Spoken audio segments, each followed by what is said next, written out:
Muntikang mauwi sa malagim na trahedya ang pag-overtake ng isang tricycle sa binubuntutan niyang isa pang tricycle.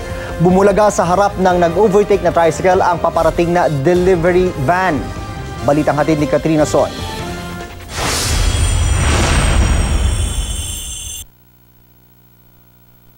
Sa kuha ng dashcam, makikita ang tricycle na sinusundan ng isa pang tricycle. Tinangka nitong mag-overtake, pero ang hindi alam ng driver, may kasalubong pala siyang delivery van. Nawalan siya ng balanse at tumama sa delivery van. Muntik pang sumemplang ang tricycle. Buti na lang na itukod ng driver ang kanyang paa. Nakapagpreno rin ang delivery van driver kaya hindi naging matindi ang pinsala sa tricycle. Halos magpangabot naman ng dalawang motorsiklong ito. Sa kuha ng uploader ng viral video, bigla na lang sumulpot mula sa kaliwa ang motor na may dalawang sakay na walang mga helmet. Nakadikita ng dalawang motor pero hindi naman sumemplang.